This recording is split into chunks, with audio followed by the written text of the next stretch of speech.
Welcome back to the agenda with the Missoula County Commissioners. I'm Josh Slotnick, and I'm here with my fellow Commissioner Dave Strohmeyer. Our friend and colleague Juanita Vero is out today. So as you all know, it's the holiday season, and we're taking time to talk about some holiday behavior. So we've got people going to parties and enjoying the season everywhere. Often they drive to where they're going and are planning on driving home. So we're actually talking about impaired driving or driving under the influence. We've got two guests with us today. Could you guys each introduce yourselves and talk about your roles here at Missoula County and how your roles intersect with our subject today? All right. Thanks, Commissioner Slotnick. I am Landee Holloway. I'm a Justice of the Peace here in Missoula. I've been on the bench for about 7 years. And in our court, we see a lot of misdemeanor DUIs and some of the felony DUIs before they go up to district court. One of the other involvements I have with impaired driving is that I oversee and built Road Court, which is a responsibility, opportunity, and accountability for drivers. It is a treatment and accountability court. So those are some of the things that I'm connected with. Hi, I'm Steve Schmidt. I run Drive Safe Missoula, which is home to our local DUI task force and our Buckle Up Montana Coalition. I work out of the health department. My primary jobs are to keep people driving sober and buckled up wearing their safety belts. That's kind of why I'm here today. Great. And do you like to go by Steve or Schmitty? Either one. There's a lot of Steves in this world, so Schmitty is oftentimes what I go by. Yeah, you got it. So, Landee, when in your intro, you mentioned misdemeanor DUIs, felony DUIs, and road court. Could you give a little breakdown on what those three things are? You bet. Felony DUIs in the state of Montana is if you have had a fourth or subsequent. Fourth. Yes, fourth. In some states across the nation, there are thirds are felony, but in the state of Montana, it's a fourth or subsequent is a felony. What do you mean fourth or sub? Oh, fourth, subsequent meaning fifth, sixth. Okay. Yeah, and I think you'll see that every once in a while in the media, you're going to see somebody who shows up with 10, 12, 14 DUIs, and those are just really unfortunate situations. The primary cases that we see in justice court are first, second, and third DUIs. Misdemeanors, that's correct. Primarily, most of those who get a first DUI, I think the stats used to read about 60% do not reoffend. So if somebody comes into court, they're like, wow, this is not where I want to be. I'm going to address my issue. I don't want to go to jail. I don't like the fines. I don't like the financial aspect. You get into the second and thirds, the penalties are increasing. There's additional jail time. It's additional costs to the taxpayers, not to mention the danger that it is on the roads out. Impaired driving, I think we really have to talk about, too, that it's not just alcohol. And I think our culture needs to shift from impaired driving is there's a lot of different substances that are out there. And so just let's do a little snapshot at some data, I think, in Missoula County. I've been tracking data primarily for grants when we apply for road court. And in 2018, I'm just going to give you some justice court stats. 2018, there were 248 misdemeanor DUIs. There were 21 felony DUIs. And these are convictions. There's a lot of things that can happen after a charge. We go to 2019, we're up to 213 misdemeanors in justice court. 2020, 194 misdemeanors in justice court. Right down. It fluctuates a little bit. I think we've seen some changes. We've seen some changes in the impacts with COVID. We've seen some changes with regards to the legalization of marijuana and our polysubstance users. 2021, we had 201 misdemeanors in justice court, 209 in 2022. Now, this is what's going to be shocking. As of October 2023, just in justice court, we had 295 misdemeanors. What happened? So, yeah, I guess along Josh's line of questioning there are we more effective at enforcement, or are people, are we sliding in the wrong direction as far as more impaired drivers on the road, or? I think that there's a lot of varieties. There's a lot of things that are in there, and I'm not quite sure. I think with regards to COVID and the pandemic, there's so many variables that we don't really know how they impact currently. I think we also have to take a look at what's going on in our mental health aspect of our community, and there's some issues that are happening there. So I think what I really want you to walk away with is that there are increases in impaired driving, and we'll talk, I'm sure, a little bit more about this, of the different substances that are happening out there with regards to impaired driving. So you mentioned road court, and I just want to get you to talk about it a little bit, because after witnessing a road court graduation, I was so moved. It's such a powerful thing. Would you mind giving a little description of what it is, how it works? You bet. Happy to do that. I'm always happy to talk about road court. So we started about 5 years ago. It is a treatment and accountability court. The incentive to coming into road court is that you might have your jail time waived and partial of your fines, but you also have to come to court for a whole year, and you have to work with a team. A person's on misdemeanor probation. It's really a holistic approach to treating substance use and impaired driving. It works. There's data out there. We're national best practices the way we run our program. By the time somebody graduates, they've had to provide many UAs. They call in every day to provide a urine sample. They wear an alcohol monitor. They work with a treatment coordinator, and they come into court on a regular basis. It's pretty powerful when you see somebody graduate, when they've really committed to change. Their family members show up. They're seeing money in their bank account. They're seeing their health changing. And so it is truly a commitment to changing behavior. Cool. I think we've had about 42 graduates. Currently, we have 28 people in the program. It is at least 12 to 18 months long for people, for folks to be involved. The one graduation I witnessed was a really emotional event. You could tell for the folks who were graduating, they were enjoying a sense of achievement, and they had loved ones in the audience, and it was a big deal. And it wasn't easy. It wasn't like high school graduations are wonderful, but it's kind of a foregone conclusion for most people. I got the sense watching road court graduation, it was not a foregone conclusion. It was tough, and they were relieved and really happy to be there. Right. And I think that if anybody wanted to think that that's taking an easy approach to DUIs, it's absolutely not. Coming in and seeing the commitment and the efforts that an individual has to put into changing their behavior is huge. And I think that's kind of what brings us to this month's National Impaired Driving Awareness Month. And so I reached out to Schmidt to say, hey, let's see if we can get out there and really impact the messaging in our community. And, people need to hear it not just from the courts and not just from law enforcement, but how do we really get at the heart of this? People need to take some different actions, make some plans, and take care of one another out there. And so, Schmitty, what does that look like beyond just say no? We remember that in the past with maybe mixed results, but Right. Well, one of the big things that I'm really trying to focus on locally, statewide, even some national aspects of things, is I'm really trying to focus on the concept of psychological reactance. People don't like to be told what to do. What's a psychological reaction? Yeah. Josh, stop yapping. Got it. Yeah. So there you go. So people don't like to be told what to do. And understanding that, pretty much what I try to do with most of my messaging and trying to get others that are in the traffic safety world with their style of messaging is how do we make it a little bit more inclusive? How do we become part of that message as well? Because it's not just about one person or one group of people. We're all part of this world when it comes to impaired driving, and it affects all of us. And we can all play a positive role in making sure that we can help get impaired drivers off our roads.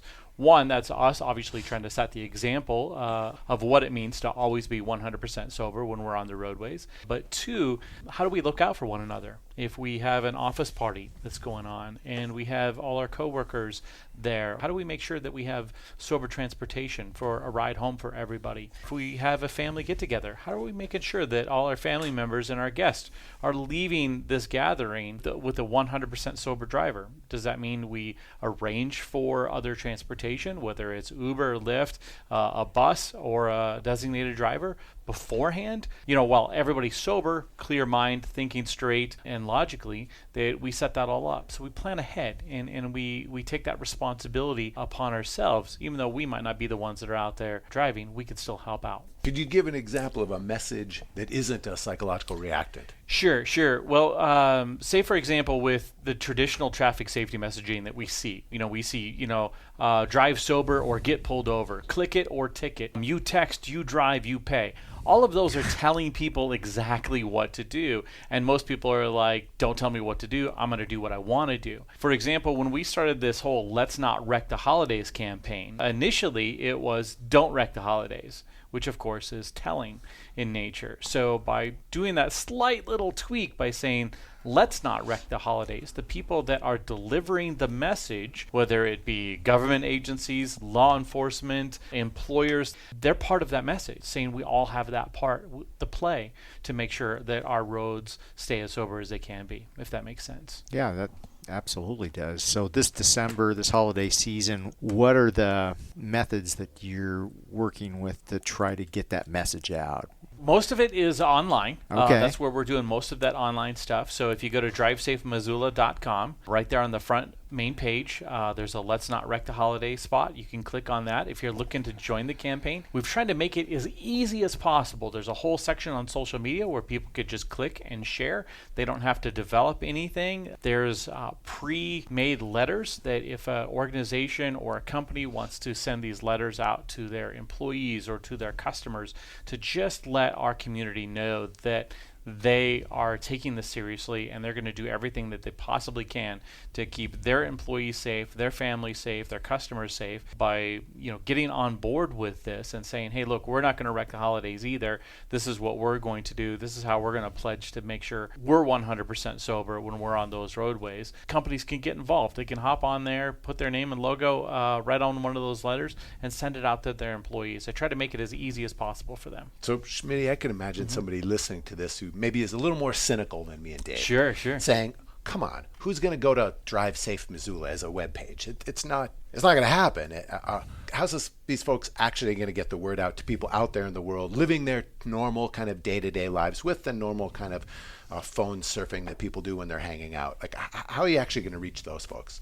So one great example of a company who has understood the assignment of Let's Not Wreck the Holidays is MissoulaMugs.com. A lot of people go to Missoula Mugs already. They're checking the... tell us, what is this? Missoula Mugs, it's basically just all the intake photos at our local jail. The mug shots at our local jail. And you can see what people, who's being arrested and what they're arrested for. Ooh. And now this gets a lot of hits. It gets a tremendous amount of views. So people are on there looking at this stuff, and you'll be surprised to see how many impaired drivers you see on here. So Missoula Mugs took that, and right at the top of the Missoula Mugs page is a little banner. Looks like a little holiday banner. If you click on that, you can read exactly what Missoula Mugs has to say about how people look, or I should say how bad they look in their DUI mugshots. He or she, whoever runs Missoula Mugs, we're not 100% sure, just talks about those photos and sort of makes fun of people in a way that is quite humorous, but I think might actually catch on. And then it directs people to my website at drivesafemissoula.com/holiday, which is where I have all of that information so people can connect there.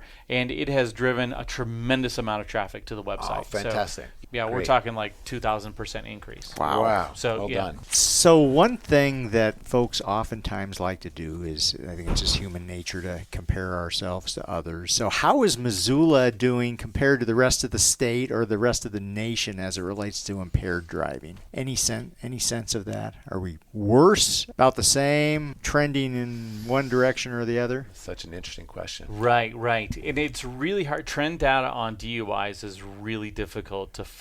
There's a couple different aspects that we can look at. One, we can look at overall fatalities that we have. We can look at serious injuries that are a result of crashes as well. We can also look at arrest data. One of the issues that we have as far as arrest data goes is that sometimes our local law enforcement, with an increase of population here in our area, increase for calls for service where people are calling 911 asking for law enforcement help. Officers might not have the ability to do what's called proactive searching for these DUIs as they're out and about because they're answering call to call to call, or they're short-staffed on a particular night. And with the number of calls for service, typically if an officer gets a DUI, they're off the street for anywhere from 2 to 3 hours processing that DUI. Some maybe a little bit shorter if they're faster at processing these arrests. So with that being the case, that doesn't necessarily mean there are less DUIs on our streets. It just means that officers are capturing less people driving impaired. Oftentimes they're a result of a crash where it ultimately comes from a 911 call for service. So our trends look like they are going down a little bit. However, crashes are primarily the same as far as they have been over the last couple of years. Prior to COVID, there was a downward trend of crashes if you look at those overall. And then they picked up once once the pandemic hit. And that was pretty much like that across the country. Now there might be a slight upward trend here recently. That's what Judge Holloway's numbers Well, said. I think in Missoula County we're starting to see that trend, and I think anybody who lives in Missoula County sees that there's alcohol just about in every event, and so like, and not necessarily that's bad, but we have a lot of people in our community who have substance use issues, and so just being aware of that and really looking out for each other and making sure no one's driving impaired. I might have some stats from the NHTSA website. What's NHTSA? It's the National Highway Traffic Safety Administration. Thank you. And so one of the stats from 2021, in every state, it is illegal to drink and drive, and yet one person was killed in a drunk driving crash every 39 minutes in the United States. So if you think about every 39 minutes across our nation is somebody is dying. And that's not just a person, that's a family. That's impacting a lot of people. And then when we talk about 31% of all traffic crash fatalities in the United States involves a drunk driver. So what we're seeing in 2021, over 13,000 people were killed from preventable crashes. So we're not saying don't go out and have fun and celebrate, do it safely. Keep everybody else safe and make sure that you're not ending up in jail or before me in court. We don't want to see those, and you want to keep you alive. We want our roadways to be safe. We want to know that people out there are driving and they're not driving impaired. So, Schmidt, when you were answering Dave's question about how do we compare to other places, it kind of sounded to me like you were saying, we can't really tell. There's too many variables. There's this and that. It's hard to tell. Given that it's difficult to tell, one would really like to know, are we making progress? Is Bozeman doing it better than we are? Looking out the window right now, it's pretty much gray from October to May, right? Right. Does that have an effect? We have a really vibrant and alive beer, food, wine culture in Missoula that's celebratory, and it's wonderful. That means there's a lot of alcohol around. Does that contribute to it? Would it be worse in a small town with 3 bars and nothing else going on? How do these things play out in terms of the type of culture, the type of geography and weather, et cetera? Isolation versus community. How does that play into impaired driving? Yeah, and well, most of our fatality crashes occur in a rural environment. So I'm just talking impaired driving, not fatalities. Yeah. Impaired. So that's one of the things that we utilize to measure this stuff. So in the rural environments have a little bit less opportunity as far as rideshare options. Here in Missoula, the city limits, they have access to things like Uber, Lyft, or city bus and things like that. So some of those things, help reduce the amount of impaired driving that we have specifically within the city limits. So the rural environment, there's a little bit more difficulty as far as finding those sober rides, if that helps. Sure, that makes sense. If you're in a rural area, you have no other option. Yeah. Or you may feel like you have no other option. We're here.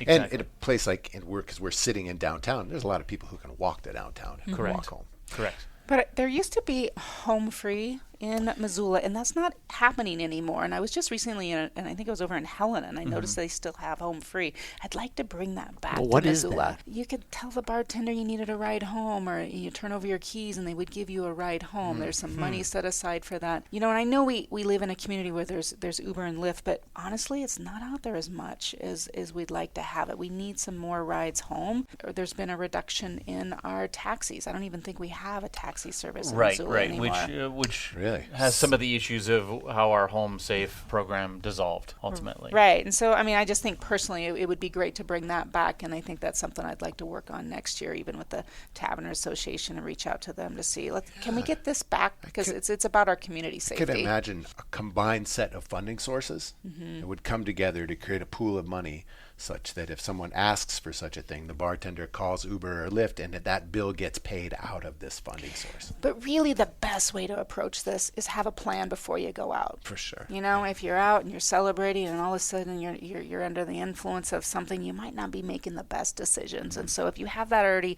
set aside, you didn't have your car keys, you're not downtown, and you're going to get a ride home from somewhere, you have that plan ahead of time. Yeah, 100%. I get that would be plan A. Plan B might be a home free kind of thing. So backing up from even before the point where someone gets behind the wheel of a motor vehicle and might be set up for failure by way of impaired driving. And as Josh mentioned, it is dark and dreary a lot of the year here in Missoula, Montana, that might be a contributing factor to depression. Are there resources available for folks who might be in the situation of substance abuse or substance use? Sure. Obviously, as far as alcohol goes, one of the biggest resources would be our local AA community and recovery community as far as that goes.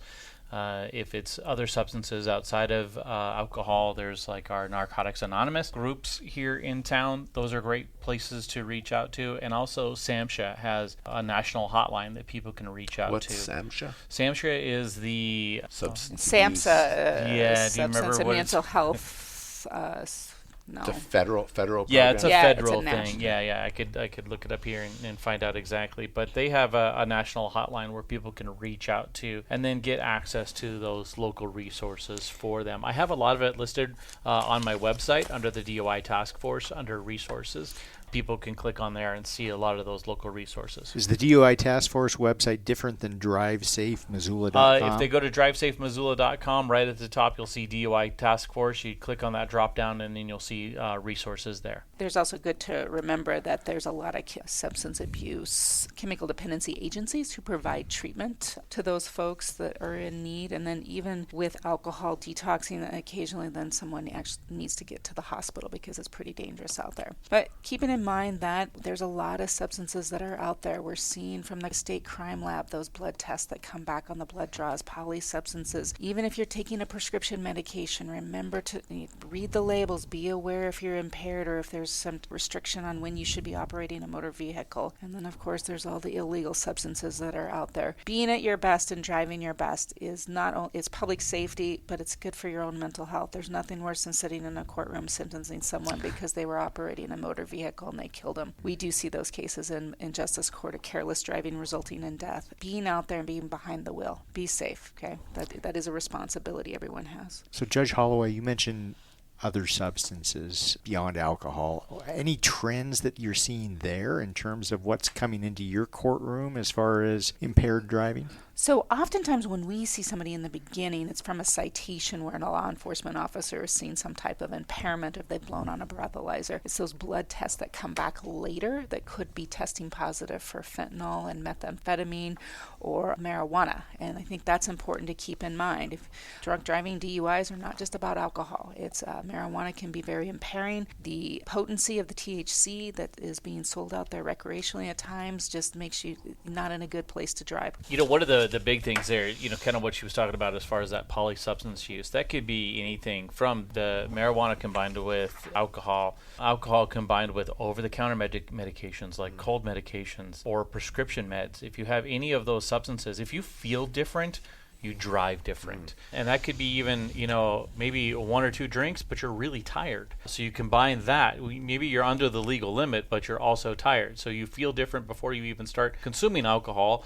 Now one drink in, and now you're really impaired because you're tired on top of it. So those are all the different aspects. I really think we just need to look out for one another. One of the great things that we're doing is I'm fortunate enough to have been connected with an individual in our community named Leah Jokey. She's the first Montanan to ever graduate from the Juilliard School of Acting. And what she is doing here in our community is absolutely amazing. Working with people that are, part of the addiction community, working with individuals that come from our pre-release center, working from individuals that come from Judge Holloway's road court, teaching them how to write their stories in a play format and then acting them out on stage for not only their own individual therapeutic treatment aspect of things by bringing their stories in the theater, but also for those who are attending and watching and listening to these stories, that they can relate to them on a level that they've never been able to relate to another story. The therapeutic nature from those sitting in the audience is amazing. Wow. Bringing this to the surface. Are these performances available for the public? We just finished one here just this last week. We had a Thursday, Friday event, but she just received some funding, a $10,000 grant, and then was able to raise some funds during this event this last week. So we are looking to have a spring program. So it would definitely be something we would love to get the community out to watch, to witness, to engage. and really support this, because it's providing a level of service to those that have addictions and those people who have experienced addictions through family members and things like that, a level of support that I've never seen before. It's truly what movies are made of. If you think of movies like Mr. Holland's Opus or Good Will Hunting or something like that, it's happening live right now in Missoula with what Leah Jokey. I don't understand why they haven't started making her movie yet about what she does, but it's truly amazing, and they should be making a movie. What's your organization called, or what's the program called? No Joke Theater. So somebody could type in No Joke Theater. No Joke Theater online, or Leah Jokey, Joki is you'll also get to the No Joke Theater. Awesome. She spent 23 years in the California prison system, not as an inmate, but as an actor, teaching acting to people who have had like 25 to life, and inmates that should not be in the same room together because they'll likely kill each other. She was able to get these individuals to cooperate and act, and it's beautiful what she does. And amazing. Yeah, it was phenomenal. Well, Schmidt, you might have just answered this next question, but we always like to end our podcast by giving our guests the opportunity to share a nugget of wisdom, good book you've read recently, something that you'd like to share from either a personal or professional standpoint. Judge Holloway, Schmidt, anything else?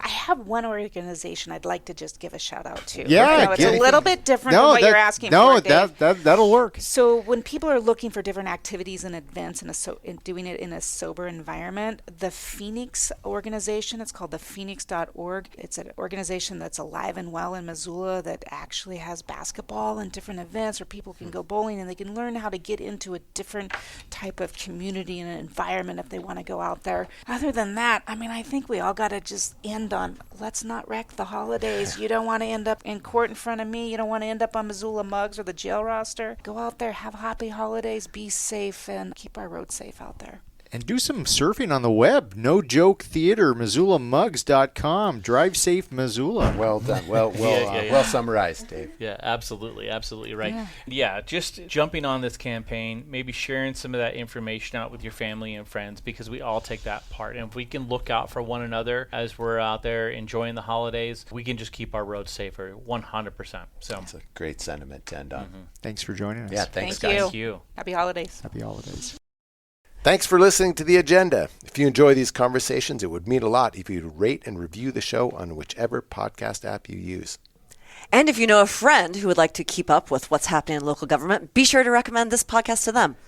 The Agenda with the Missoula County Commissioners is made possible with support from Missoula Community Access Television, better known as MCAT, and our staff in the Missoula County Communications Division. If you have a question or a topic you'd like us to discuss on a future episode, email it to communications@missoulacounty.us. To find out other ways to stay up to date with what's happening in Missoula County, go to missoula.co/county updates. Thanks for listening.